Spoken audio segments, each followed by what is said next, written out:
Hello, welcome to the webinar today. Thank you so much for joining us. The presentation will be starting in just a minute. We're going to let everyone join the session and make sure the audio is connected. Just to let you know that this webinar will be recorded and all those that registered will be sent to a link to the recording after the event. The presentation will be approximately 1 hour in length, and then there will be an opportunity for questions at the end. So save up those questions, and if you do have any questions, pop them in the Q&A function you can see at the top of your screen, and we'll make sure we cover as many as we can of those questions near the end. My name is Sam Goodwin. I'm from UK Study Options. I will be talking a little bit later about UK university fee status. But to start off with, I'm going to pass over to Hayley, who will introduce herself, and she's going to start with the first presentation. So over to you, Hayley. Great, thank you so much, Sam. Welcome to all of you here today. Yes, my name is Hayley. I am one of the study directors here at the Medic Portal.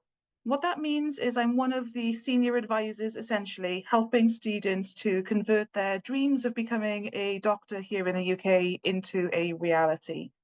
In today's presentation, I will happily go through a timeline of all of the different aspects of the medicine application, as well as then pinpointing where we at the Medic Portal can help you with that.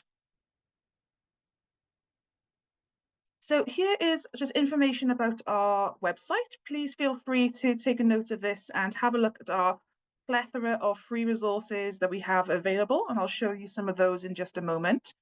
But just to begin with explaining who we are. So the Medic Portal, if you haven't heard of us already, we are the leading resource and training provider for any and all medicine applicants and for those who support them. So parents and families, teachers, counsellors, advisors, you name it. We offer millions of students and families support all throughout each year with our free to access guides and courses and extra tuition options each and every year. Our website is there on themedicportal.com. And just to give you a wider context, we are part of the Dukes Plus family of consultancy services here in the UK, alongside other brands you may have already known, such as Oxbridge Applications and Investin. I'm very happy to explain more about that later on if of any interest. On the next slide then, I've got here just a screenshot of our website, just to show you just exactly what we are able to offer you completely as free resources. So at the very top there, you can see our banner where we have UCAT and interview, prep, guides, free resources, newsletters. There's webinars as well, where you can watch back on all of our different webinars we've done over the last few years. The guide section is really, really useful for students who are starting to think about their journey to medicine, whether that be choosing their GCSEs or choosing their A-levels or IBHLs, how to get into medical school. But then later on, as students are starting to progress more towards the application, then we are also here to help them to build their application in choosing their medical schools, choosing their fifth choice university, as you can only have 4 medicine choices. So please do make use of all of our resources online, which are completely free of charge to access, as well then as looking at the other tabs on UCAT and interview that I'm very happy to explain more about in this presentation. So the journey to medicine. So I just wanted to spend a brief moment to just, visualize what is ahead for you or for your child as a learner. Depending on the age that they're at and the stage that they're in, you can see here that there are different aspects that they will have to think about and encounter at certain points. If we're starting with students who are maybe, year 8 onwards, so that's kind of like age 12, 13 onwards, at this moment, the most important thing is just gaining that insight into medicine, that it actually really is the right career pathway for them. Medicine does indeed sound really, really cool. They may have watched lots of movies, lots of TV shows, and think that actually being a doctor looks great. But that might be a very different reality to the actual reality they may experience or witness if they are able to gain some work experience, for example, whether that be shadowing doctors or surgeons in a hospital, or working with the elderly in a care home and demonstrating that communication and interpersonal skills. So this is a great time for them to make the opportunity and just explore that career pathway and make sure there's absolutely something that they want to dedicate many, many years of their life towards. Continuing up then until year 12, grade 11, the penultimate year of high school, they'll then need to start turning their attention towards the UCAT examination. I'll go through this in more detail later, but just to depict this now, this is looking at that entrance examination that students will need to take in the summer break between year 12 and year 13, grade 11, grade 12. So during that year, that is where students need to start then turning their attentions just a little bit more towards the formal aspects of the application, to then submit the UCAS application by the middle of October of their final year of high school. And in this application, not least is there the application form to fill in. There is the personal statement, there is the medical school choices, all of which has an art to the strategy of that I'm very happy to go through in today's presentation. Once they've submitted their application, then by the deadline, hopefully they will then receive invitations to the final interviews to get them then into medical school. So a number of key checkpoints then in kind of bullet pointed order, starting to gain and develop that insight for a strong personal statement. So gaining lots of experiences that they can reflect upon in that assessment, succeeding in the UCAT to get the highest score possible to keep as many doors open as possible, then strategically submitting that UCAS application with the personal statement, but more importantly, with the 4 best choices to give them the best shot at getting the interview, and then ultimately passing that interview stage to get into medical school.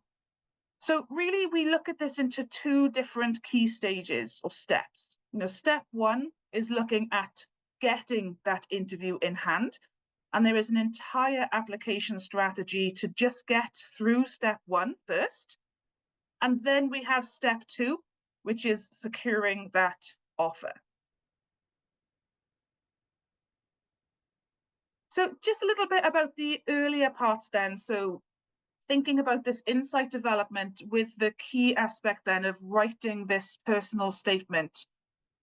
There's lots and lots of different ways to write a personal statement. And, the idea of this statement is a reflective piece speaking to the universities to confirm that medicine is indeed the right subject for the student to study and to also practice as a future career.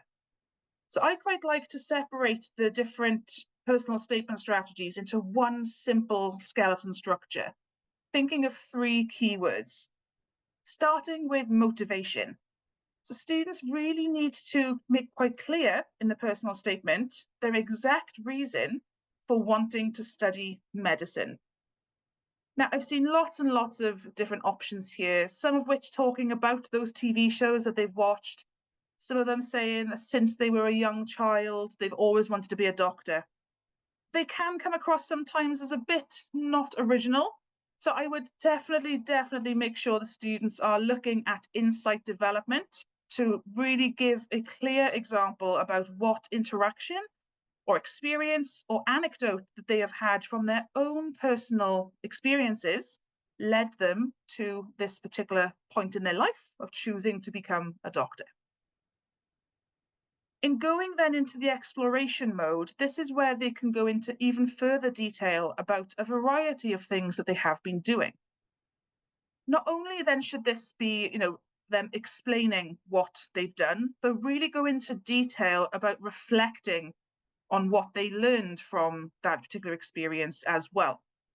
So talking about hopefully all the wonderful experiences they've had in clinics or hospitals or in the elderly care homes, etc.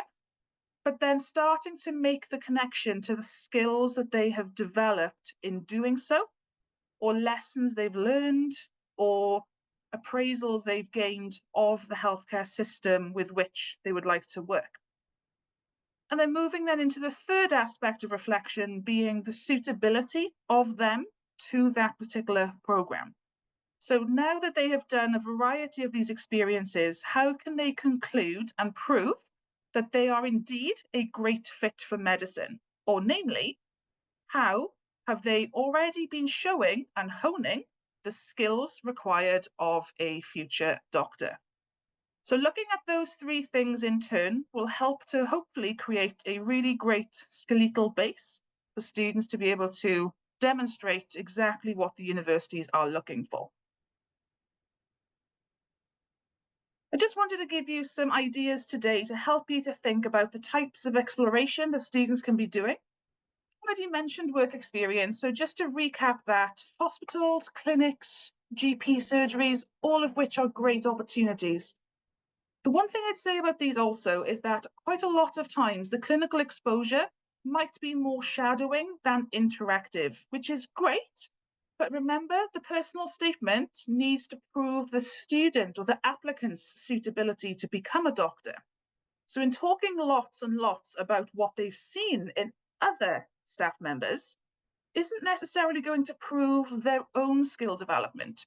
So it's important to have a balance of opportunities where they might be able to become more interactive and having first-hand experience of healthcare. So that could be working in a care home or a hospice, or conducting first aid through St. John Ambulance or the Red Cross, or working with children in a tutoring or teaching capacity, all of which will give the applicant an opportunity to put into practice their own experience and develop those key skills and attributes. Work experience is just one thing that they could be doing. You know, there are other ways that students can learn about the realities of healthcare, both positive and maybe the negative. And that could be through speaking with medical students or doctors. Perhaps there are contacts within the family or school that the students are in have opportunities to speak with alumni. All of these are great opportunities to become aware of that reality of the healthcare system. It could also be more on an academic basis of attending lectures or events at local universities or indeed webinars. It could be reading new articles about new medical technologies or ethical debates. Or it could be documentaries. You know, there's a whole way of exploring medicine, and here, hopefully, we'll just give you a few more ideas about where to start looking. Just to give you another option as well, is I really wanted to use this moment to flag up our own work experience opportunities for students that happen virtually. This is a volunteering and reflection program which is available to read on our website, and it gives students an opportunity to work with elderly people and kind of essentially organize conversations with them where they can meet isolated elderly people and give their application in doing so a massive boost where they can talk and reflect about all of the different experiences they've had in conversing and looking after the elderly through essentially telemedicine.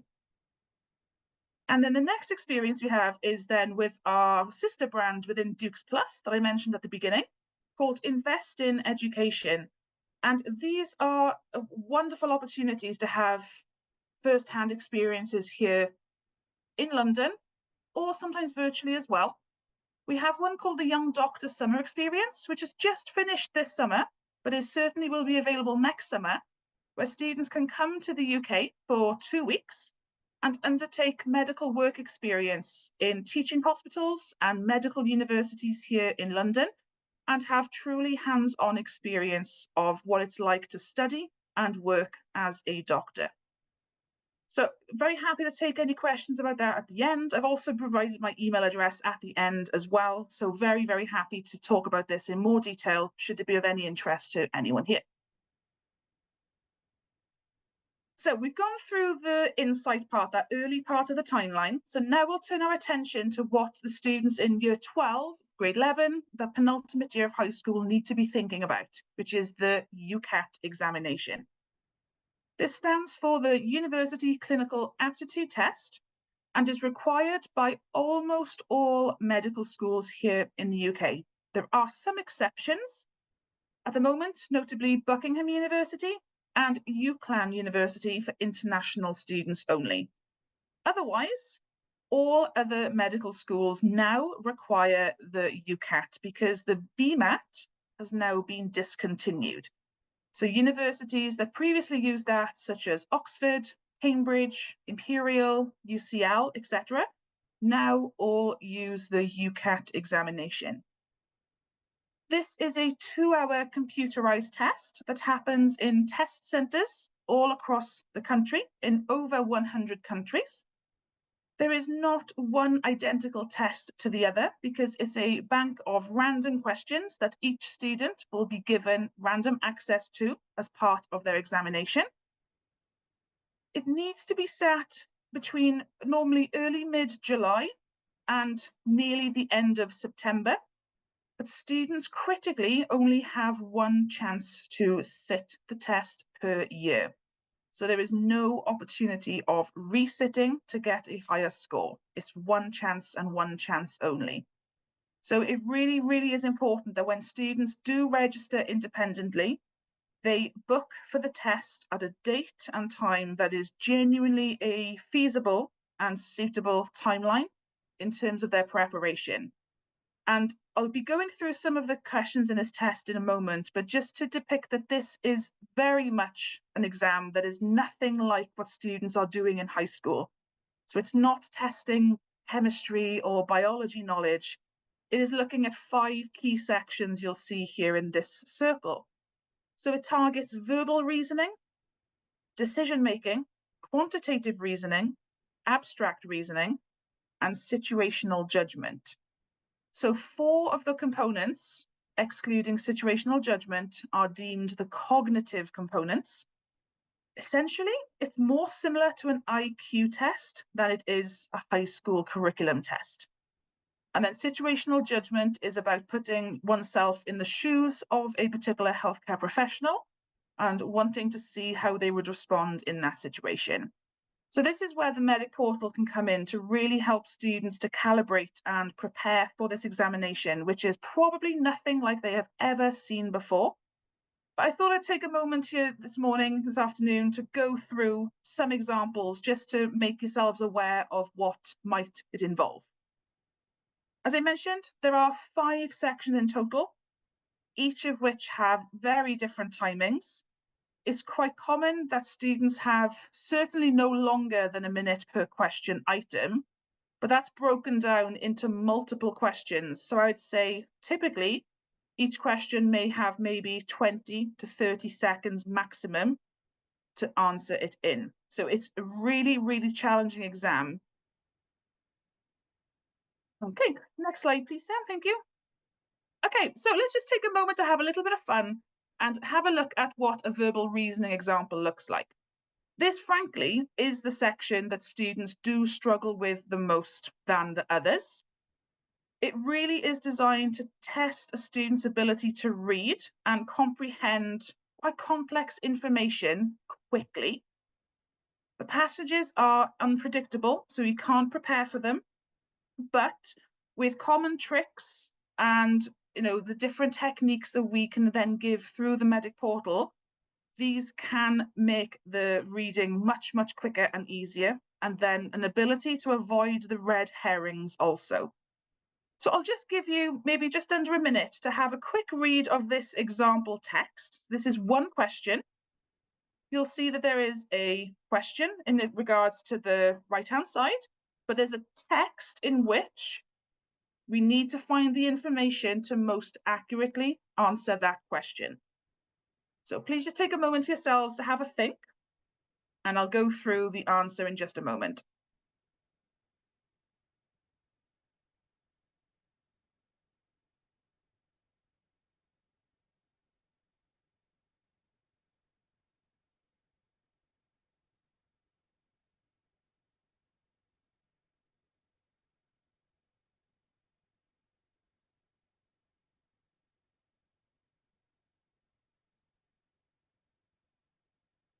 Okay, so that is probably the time that students will have to make a decision at this point. So I hope you've all got your answers in your own minds, and just listen as I'm going through this suggestion. So there are some key points in this paragraph that I'll be underlining in just a moment, which really shows exactly where the information is. In many cases, you don't even need to read the whole paragraph. But the two important sentences are here in the top paragraph. So the question is saying American actress Meghan Markle married Harry in 2018. So we know from the first orange line that Harry's wedding to Meghan was 7 years later than of where it says the Prince William's wedding to Catherine Middleton was 2011. So mathematically, that makes sense. In the text, it says that Meghan Markle is a popular American celebrity. So we know from our outside knowledge and general knowledge that Meghan Markle is indeed an American actress, but in the text, it does not say that. So therefore, the answer has to be can't tell. This is the type of red herring I was saying, where students need to be aware that they have to answer it based on the information that's given and not use their wider knowledge. There's a lot of information in that text for this particular question that is irrelevant. So it's about looking at the speed and techniques of making sure they know where to look to get that type of information. So that's just an example of a verbal reasoning one. Let's have a look at the next one, abstract reasoning. This is that typical IQ type question. It's looking at an ability to spot patterns in shapes, looking at colors and corners, etc. And specifically learning also to ignore any material that is there to purposely throw you off and waste the time. Now, there's not an infinite number of patterns to spot. So this is where we can help to make students fully aware of the techniques and knowing exactly where to look for. Now, this has a time limit of 15 seconds maximum. Okay, so this is just one mini question within a much bigger question. So I'm going to give you just a little bit more time to work out, does this test shape on the right-hand side have similarities or consistencies in theme with that of a thread that you see in the 6 set A boxes, and indeed the set B boxes as well. Essentially, there is something in common in all of the set A boxes. There is something in common in all of the set B boxes. So does the test shape, the question, does it match A or B or none of them? So just have a quick moment to think.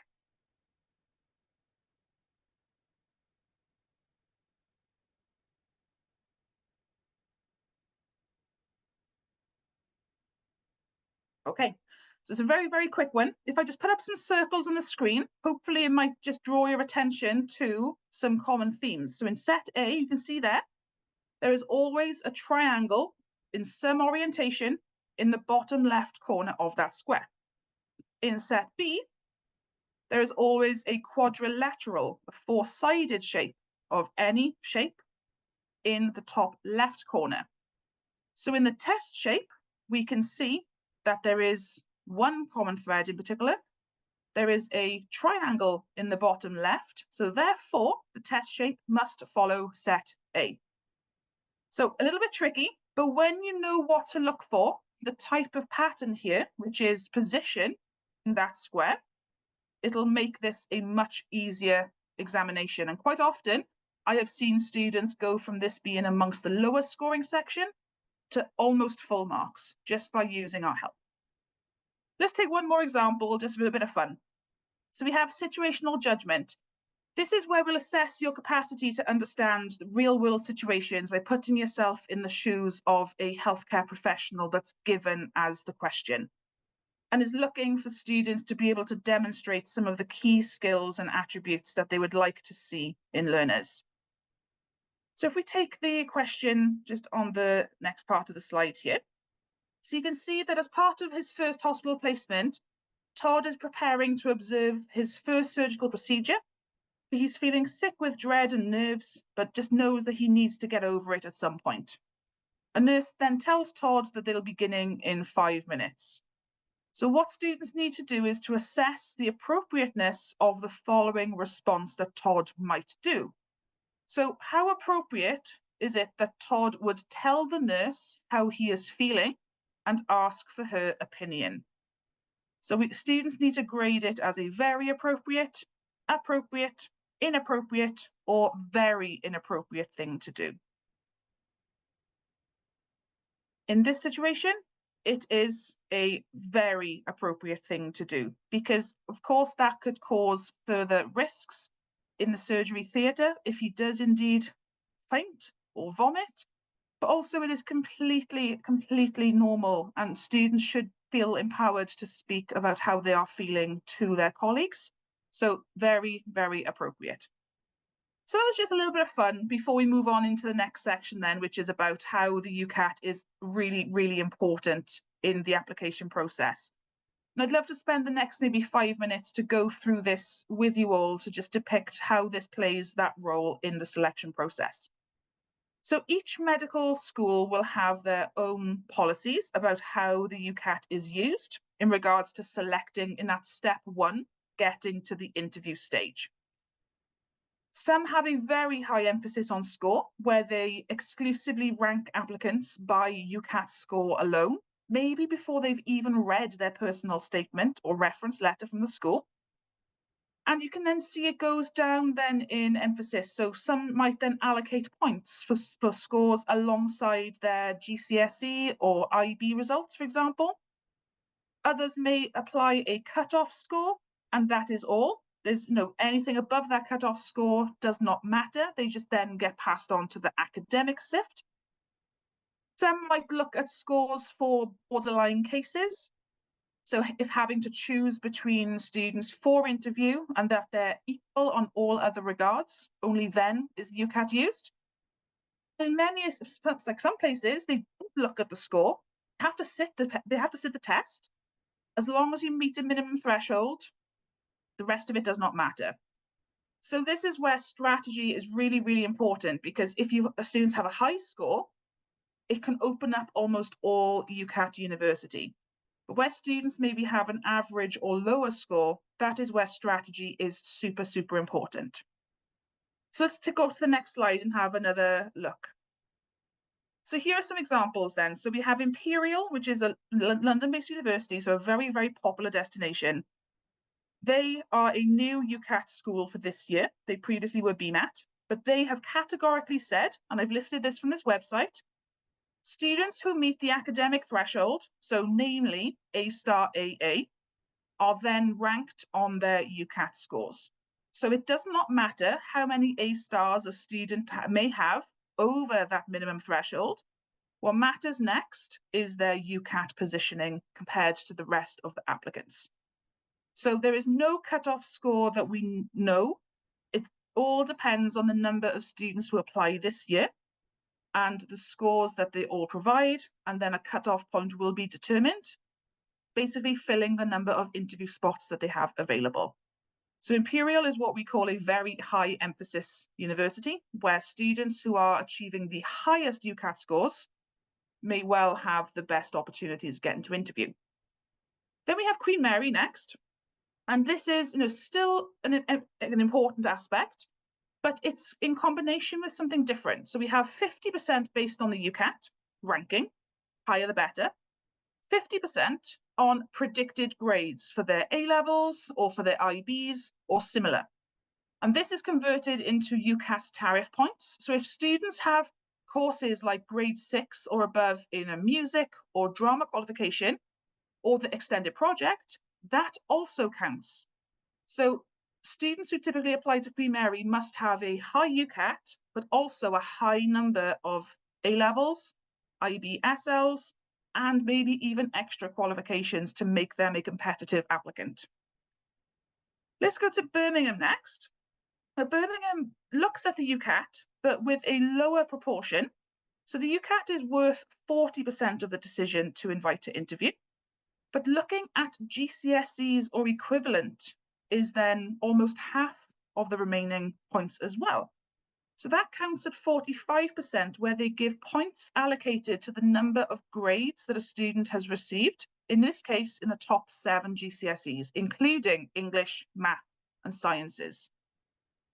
They then also add a contextual flag, so looking at the school and the region that the students are living in, where appropriate, to add a final percentage. Now, this is important to think about because this is applicable for home students. For international students, it'll be exclusively a UCAT ranking system, which then puts the emphasis way up there with the likes of Imperial. So international students, or those who are applying as international fee status, will have a very different application policy to follow. So it means that we just have to be conscious of both the home and the international selection whilst we're awaiting the fee status determination that Sam will talk about later. Let's go to our final one here, which is Sunderland. As you can see here, this is where we get down to the lower priority for UCAT, where applicants must take the UCAT, but scores just need to be in the top 8 deciles. So basically, not amongst the bottom 20% of test takers.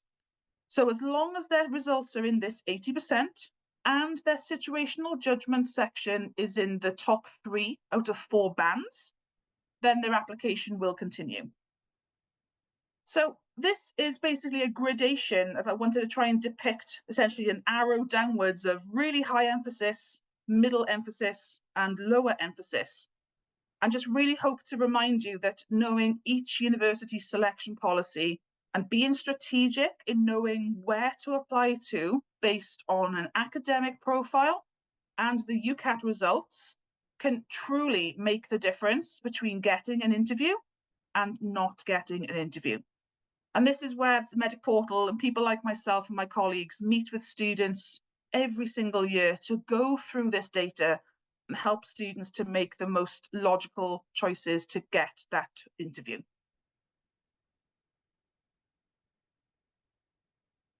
As I mentioned, you have 4 choices out of currently 41 undergraduate medicine schools in the UK, all of which are on the right-hand side there, so you can go away and do your own research. Just be careful because there are some which have restrictions on who can apply to them. So we have Bangor, Edge Hill and Sunderland, which are only currently open to home students, for those with home fee status. For UCLan University, they do accept international students, but if you are a home applicant, they must be living in the northwest of England. So they will not take a home applicant from any other region in the UK or from overseas. So what that means is if we're here today thinking and wanting to learn more about the fee status questions and see how UK study options can help determine home or international status, then it's quite important to think about this in making sure that you're applying to universities where you would ultimately potentially be eligible or ineligible to apply to. So just be conscious of this whilst you're making your final deductions in your final 4.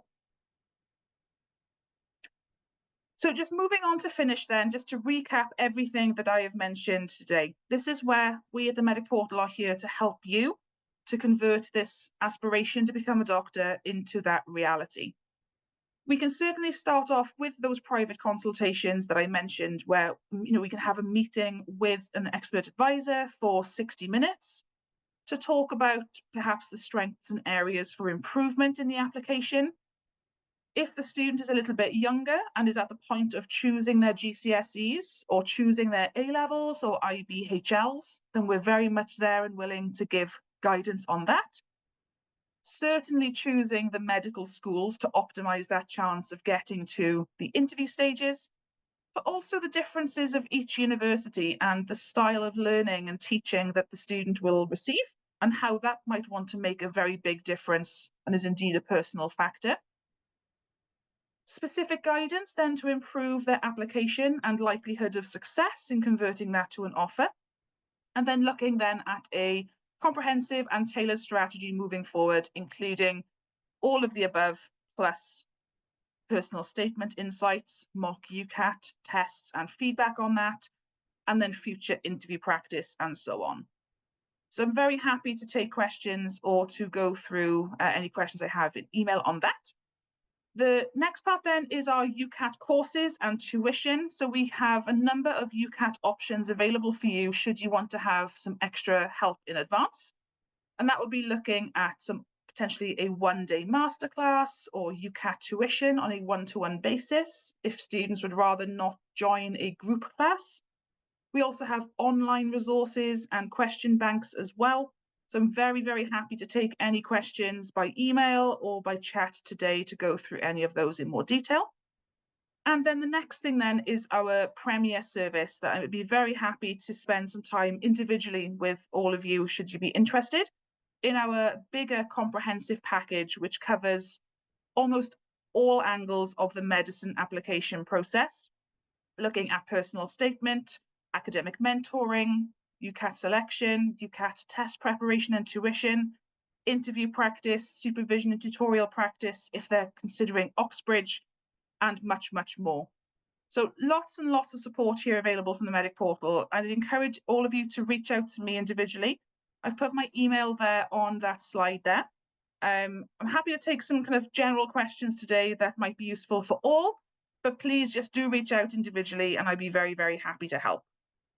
So that's my section done with the Medic Portal. So now I will hand you over to Sam, who will speak to you more about the fee status aspects of applying to medicine. Thanks, Sam. Great. Thank you very much, Hayley. That was really, really interesting and a great insight into the application process. As Hayley said, pop those questions in the Q&A. We'll get to those at the end of the presentation. But yes, my name is Sam Goodwin. I am from UK Study Options. I'm the Head of Global Engagement. We are independent UK university advisors, and we especially know a lot about the UK university fee status rules.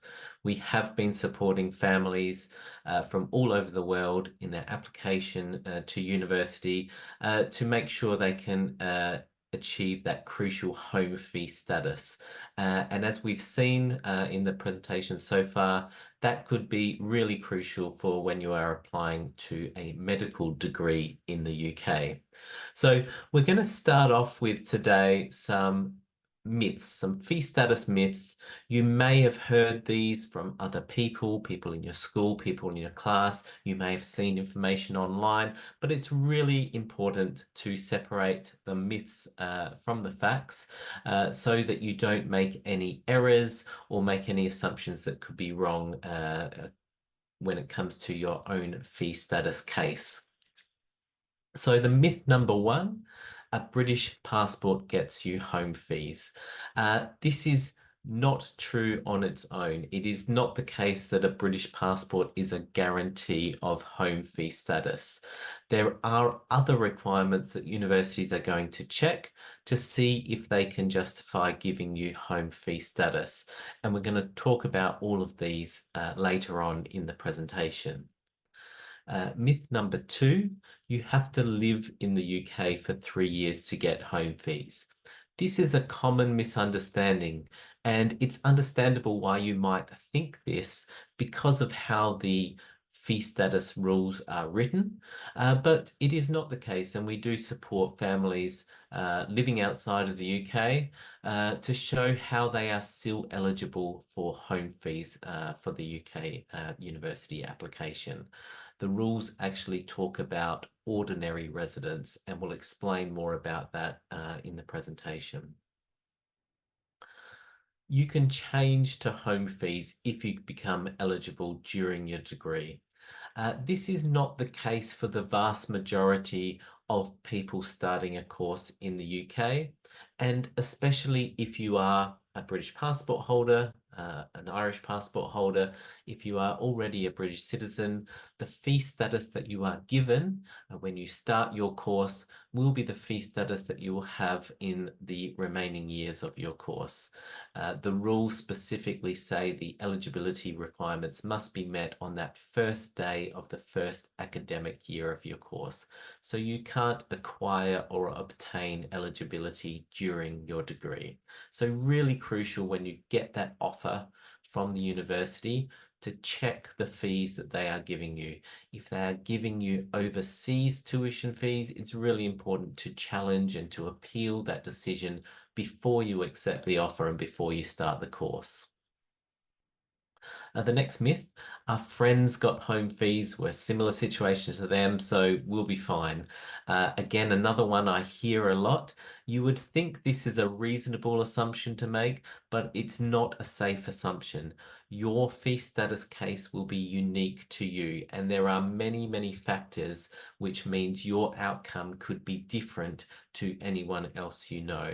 And this includes what university you apply to, whether you apply to a university in England or in Scotland or elsewhere in the UK, plus all those individual aspects of your life.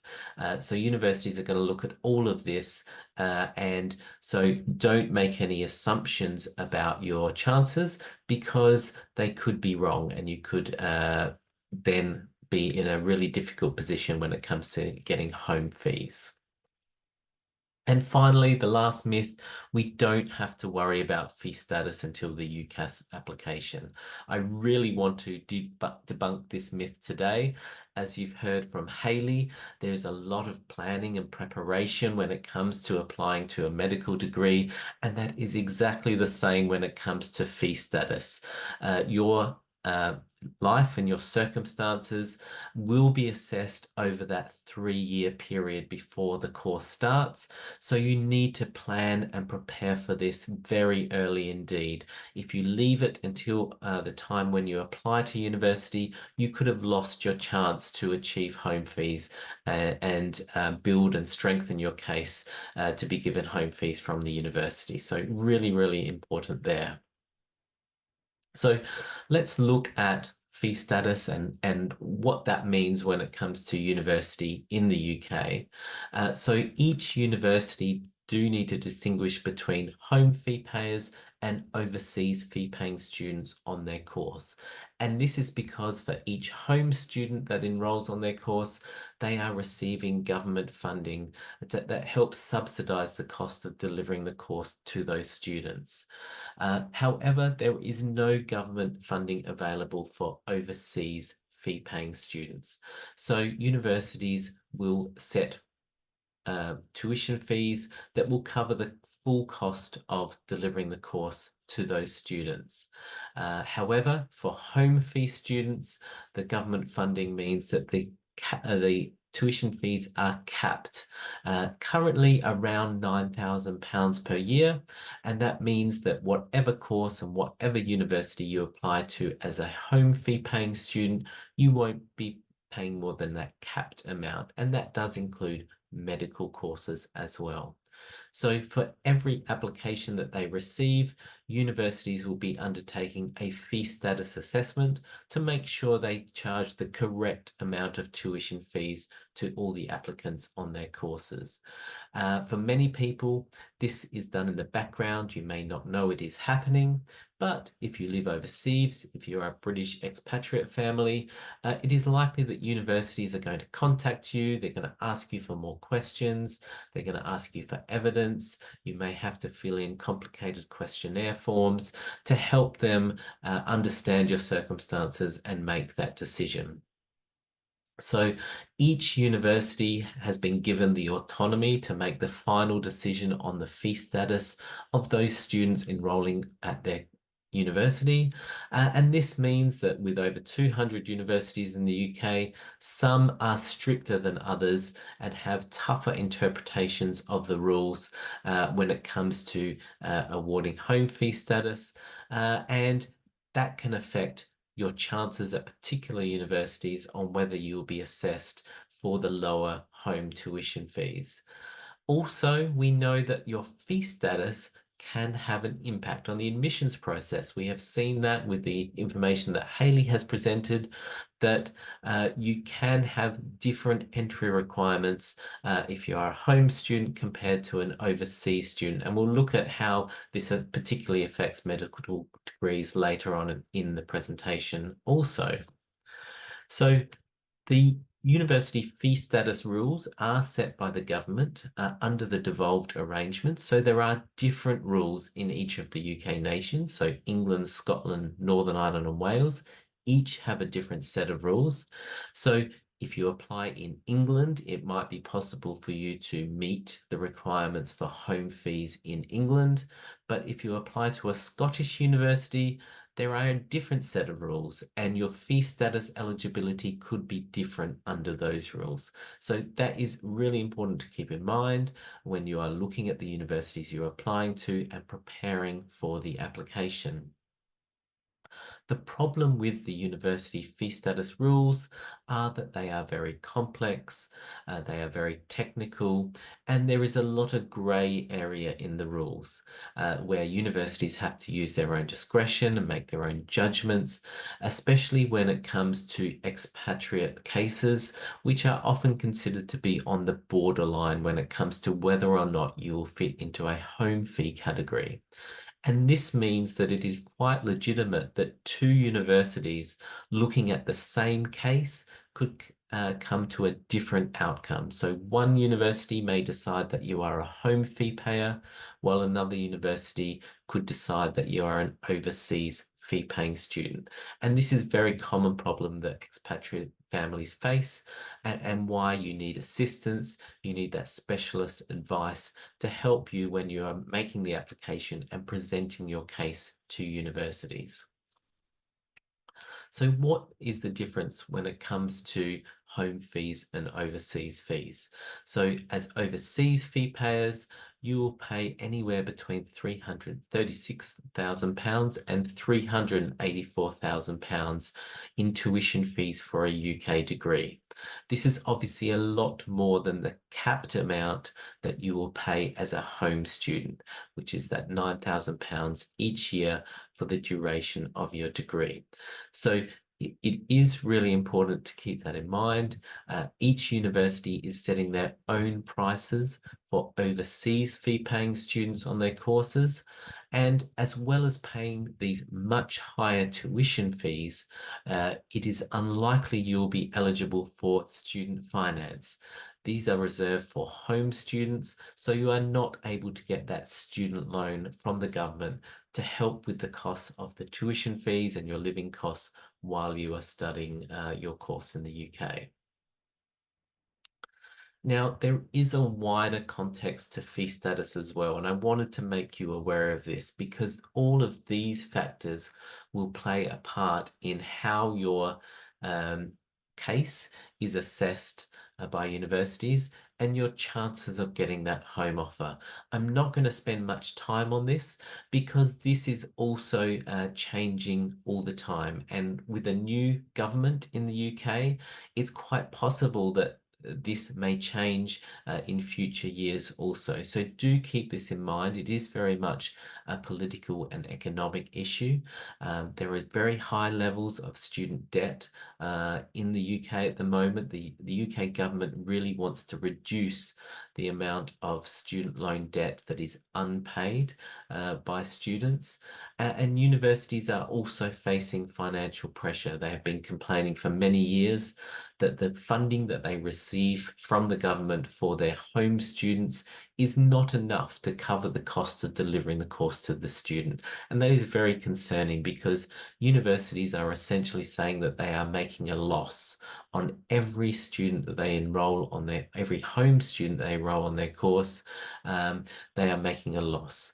So they are very much reliant and dependent on international students to come and pay these much higher tuition fees and subsidize and provide that all important revenue to the university.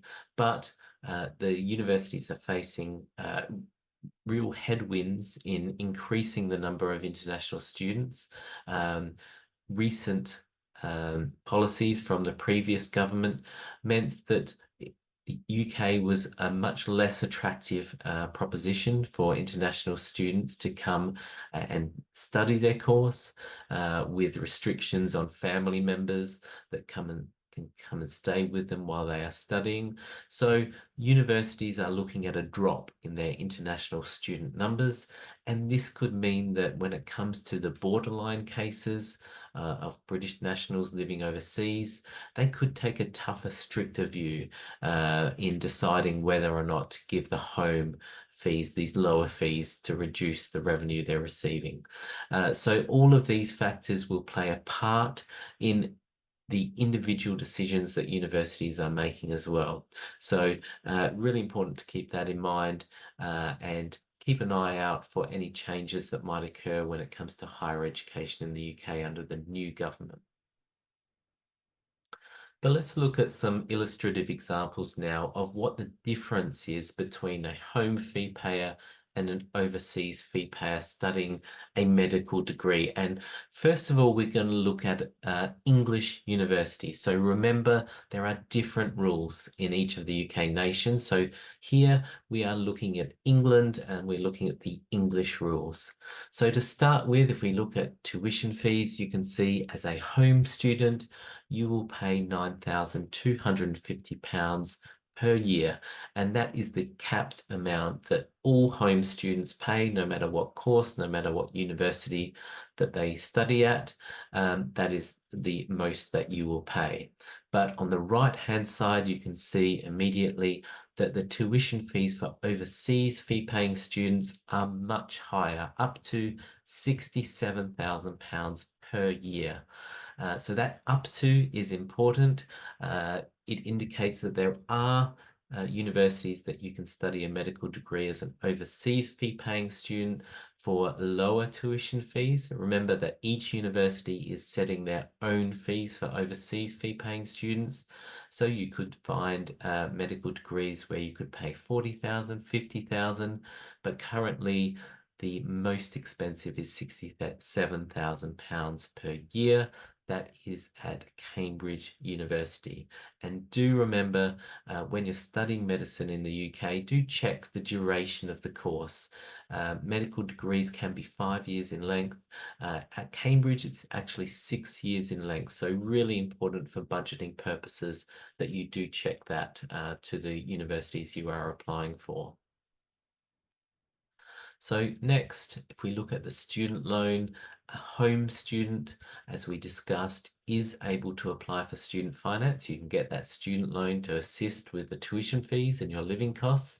I would point out that this is not guaranteed. Even if you did get home fee status from the university, it is a separate assessment and a separate decision that we made on your home fee eligibility for student loan purposes. So the Student Finance England or the relevant student loan company will be doing their own assessment. It is possible you could get rejected for the loan, even if you get home fee status from the university. But if you get home fees from the university, you will be in a good position to make your case for eligibility for the student loan. But as an overseas student, you are not able to get a student loan. As we said before, these are reserved for home students. And then finally, if we look at the admission process, and this is where it's really important to understand how this affects medical applications in the UK, because medical degrees as well as dentistry degrees, veterinary also are known as competitive entry courses, and there is a cap on the number of places that can be offered by universities to overseas students on these courses. And it is just 7.5% of places on each course can be offered to overseas students. And this cap is set by the government. So you can see here that immediately this will impact on your chances of even getting the offer on the course. As a home student, you can see it is competitive. Medical degrees are oversubscribed, but there's over 7,000 places available across England. These are 2024 figures that you can possibly achieve as a home student. But the number is much lower for overseas students, just 456 places in the whole of England at all universities are available to overseas students. So it is very competitive. If you are assessed as an overseas fee-paying student, you're competing for just 7% of places on that course. At Cambridge University, it's 22 places as compared to 291 places for home students. So that is a big consideration. And again, do check this. The allocations for 2025 entry have not been announced yet. So these are indicative figures. This is something to look into again and to keep an eye on as you make your decisions going forward for applying. But one more example now, if we now look at medicine in Scotland, a new set of rules, what differences are there when you apply to Scotland? So for the tuition fees on the left-hand side, if you're a home student, there's two amounts there. In Scotland, they still have free tuition available for Scottish home students. So if you are a Scottish student, the most that you will pay on the small number of courses that do charge fees to home students is £1,820 per year. But they also have a middle rate of fees in Scotland. It's called RUK, Rest of UK, and that is £9,250 per year. So the equivalent to what you would pay as a home student in England. So if you are from England, Wales, or Northern Ireland, studying in the UK, that is what you'll pay as an RUK student. But again, on the right-hand side, if you get assessed as an overseas fee-paying student, you are paying much higher tuition fees, up to £51,000 per year. Again, you can find medical degrees in Scotland to study for less than that, but currently at Edinburgh University is the most expensive in their academic years where you're doing clinical study, you'll be paying up to £51,000 per year. Again, the student loan is on the same basis. It is available. You do have the opportunity to achieve a student loan as a home student, but these are not available for overseas students. So you're going to have to think about how you are going to fund these much higher tuition fees when you are studying. And again, if we look at the admission on the left-hand side, competitive as a home student, a small number of places, 1,339 places, but as an overseas student, again, very competitive, just 78 places in the whole of Scotland at Scottish universities for overseas fee-paying students.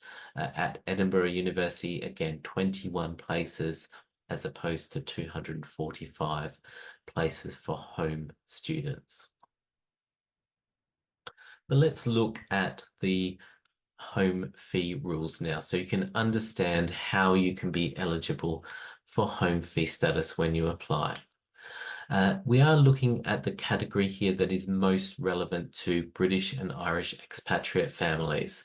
So if you don't fit into this category, you could still achieve home fee status through a different category, but there's some key requirements in the category that you must meet. Firstly, you must be settled in the UK when you start your university degree.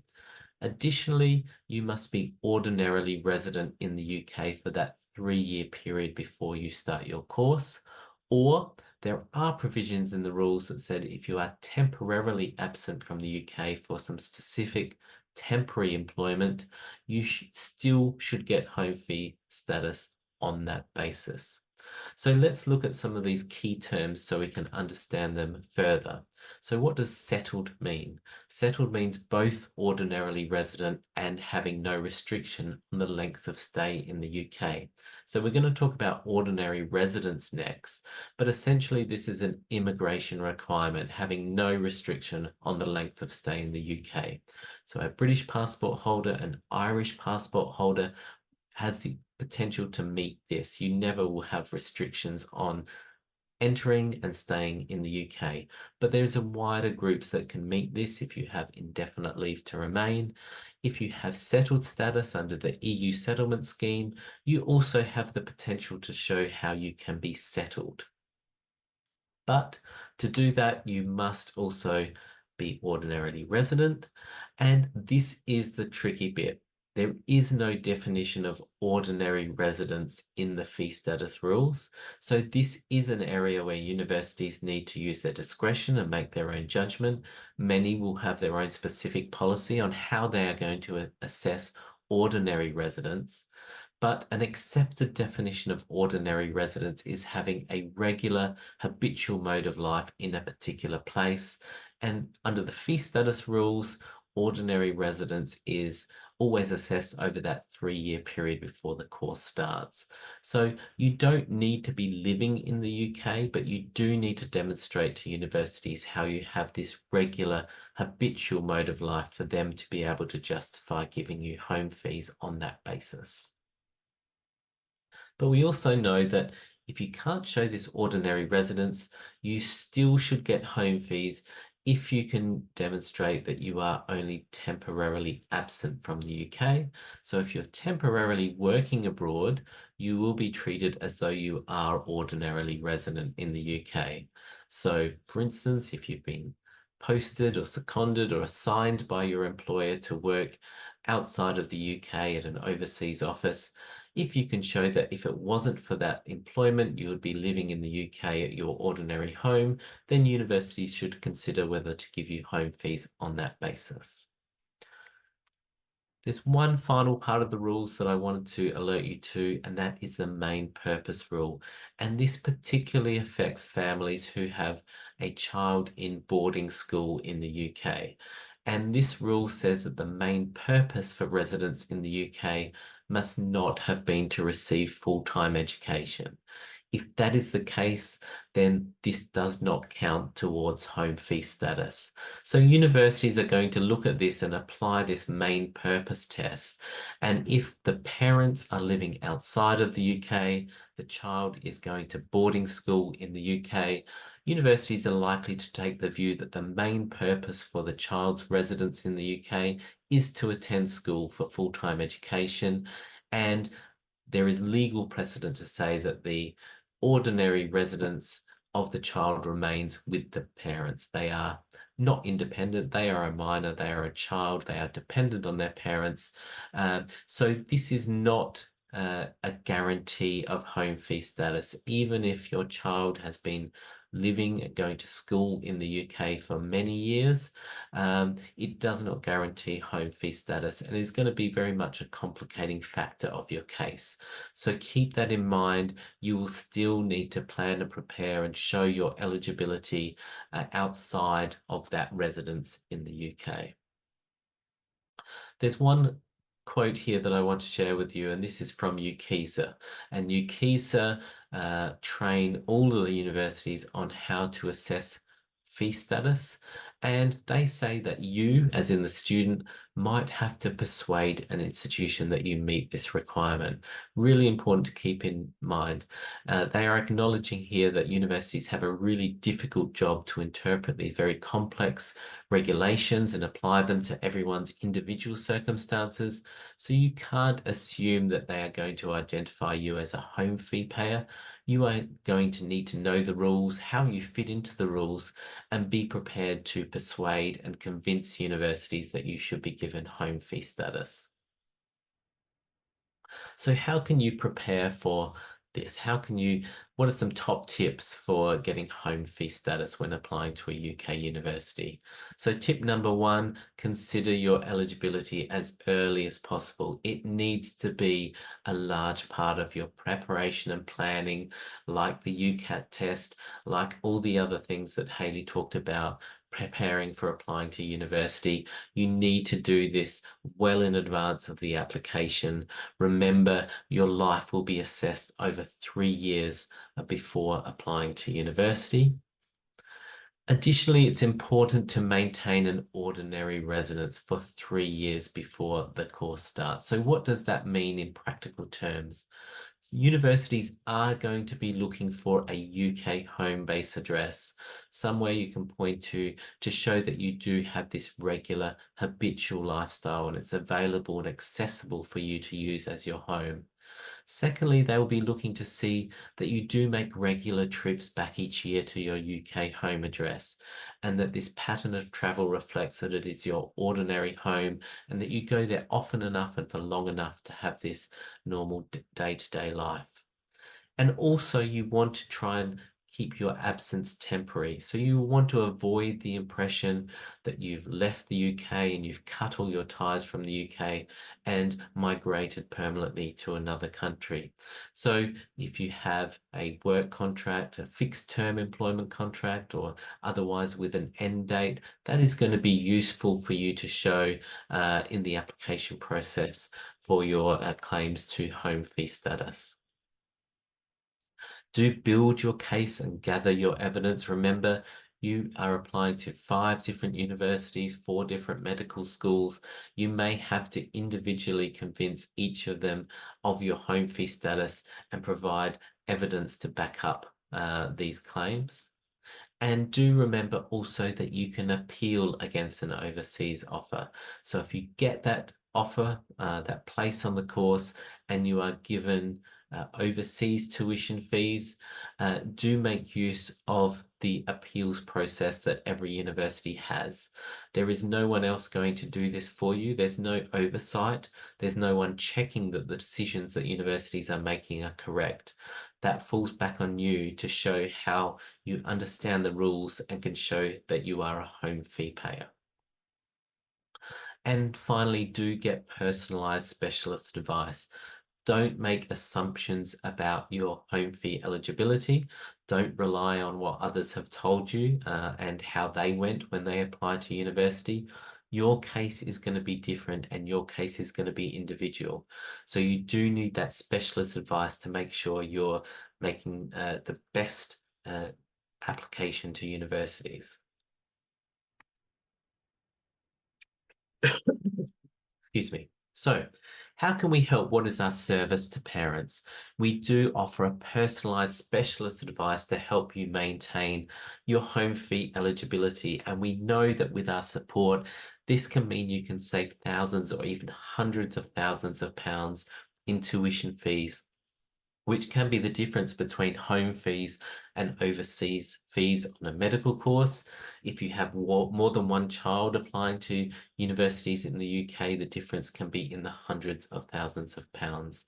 And crucially, it also gains the peace of mind and reduces stress at that all-important application period where you're concentrating on exam results, you're preparing for UCAT tests. We can help you with that and also speed up offers from universities. We know that a well-prepared, well-argued case for home fee status means that you are much more likely to avoid going through lengthy appeals processes with universities and can get that offer and concentrate on getting the best results in your exams. The cost of our tuition fees, the cost of our service is £5,990. That is a one-time, one-off fee for our full support. From the moment you book in with our service, you can come back to us as many times as you like. There's no limit to the support that you can receive for fee status support for your application. So ideally, we want to work with families at least 3 years before the university application starts, and that way we can support you throughout that period and help you build your case as you go to give you the very best chance of getting home fee status. So what is included in the service? It will include an initial discussion and consultation on your case to determine an action plan and steps you need to make before you start applying to universities. We will also have regular follow-up meetings. If there's any changes in your circumstances, we can discuss how that affects your home fee status and the strategy we have for applying to universities. We can also provide guidance on our experience with different universities, what we know of their processes, so you can help that to shape your university choices when applying to your medicine course.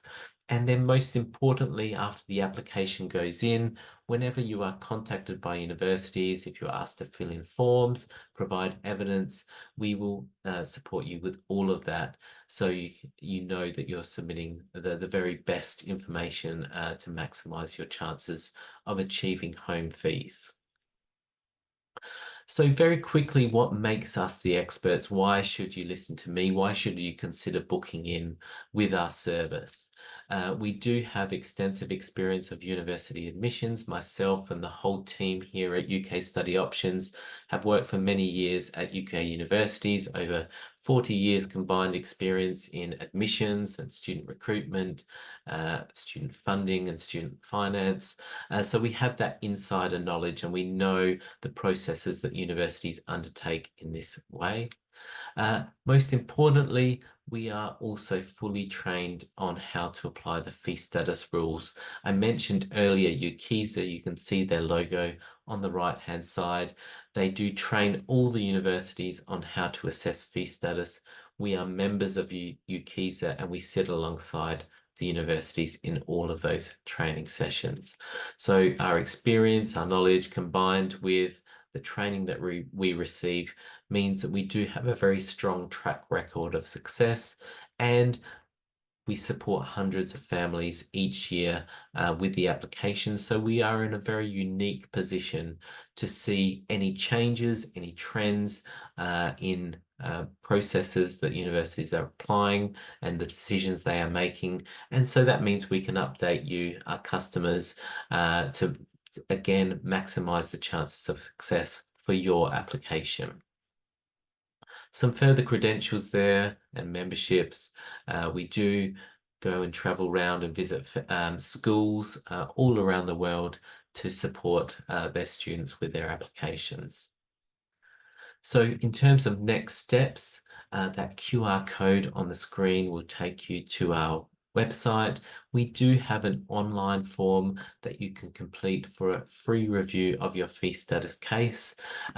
This is for a limited time, so please, if you are interested in finding out more about your chances of home fees, if you think you may like to engage our service, do fill in this form as soon as possible and we will get back to you with some feedback as soon as we can about your individual case.